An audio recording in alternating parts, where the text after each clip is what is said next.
सबसे इंपॉर्टेंट चीज ये है कि अगर हम आंकड़ों को सामने रख के बात करेंगे तो लॉजिकल डिस्कशन होगा। प्रॉब्लम ये हो रही है कि इस पूरे मुद्दे को हम इमोशन ज्यादा और लॉजिक कम, इस मुद्दे पे लेके हम बहस कर रहे हैं। अभी मैं आपके सामने कुछ उदाहरण रख देता हूं कि क्यों ये चुनौती है देश के लिए, क्यों ये समस्या किसानों के लिए खुद बन जाएगी और क्यों ये सिचुएशन इतनी कॉम्प्लिकेटेड हो जाएगी कि किसान खुद सिर पकड़ के बैठेगा। खेती के लिए आपको क्या उत्पाद चाहिए? आपको चाहिए जमीन, वो राज्य सरकार के तहत है। आपको चाहिए इरिगेशन, कॉन्स्टिट्यूशन के हिसाब से वो राज्य सरकार को करना है। कीड़ा मारने का इंतजाम राज्य सरकार को करना है। कौन सी फसल लगेगी ये राज्य सरकार के अधिकार क्षेत्र में है। मंडियां कैसे चलेंगी, एफिशिएंट इनएफिशिएंट, वो राज्य सरकार को देखना है।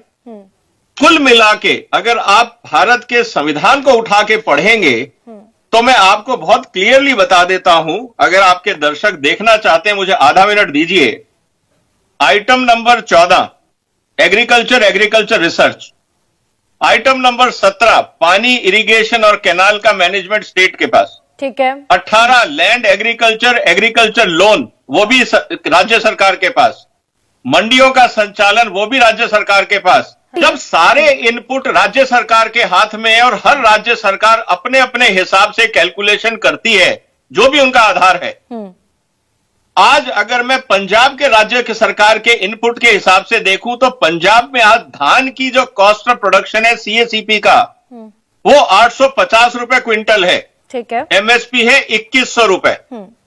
वही धान की कॉस्ट ऑफ प्रोडक्शन करीब 2000 से ऊपर है महाराष्ट्र में और एमएसपी है 2100। सवाल अब इस बात का निकल के ये आ रहा है कि आप क्या स्टेट वाइज एमएसपी बनाएंगे जब आप लीगल गारंटी की बात करते हैं।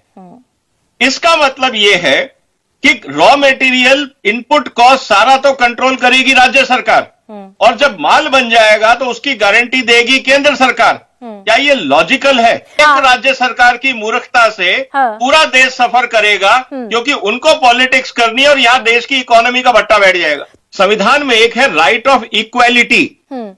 आप 23 फसलों को देंगे, मुर्गी के किसान ने क्या बुरा करा है? दूध वाले का क्या कसूर है? बाकी फसलों का क्या कसूर है? अगर आज आप आंकड़ा उठाते हैं भारत की कृषि का 40 लाख करोड़ है। संविधान के हिसाब से क्या आपका डिमांड है? Cost of production plus 50% profit. क्या आप संवैधानिक रूप से किसी को 50% प्रॉफिट लीगल गारंटी में दे सकते हैं? तो अगर आप भारत के संविधान में लिखा है राइट ऑफ इक्वालिटी, आप किसान को दे रहे हैं, जूता बनाने वाले ने क्या किया है?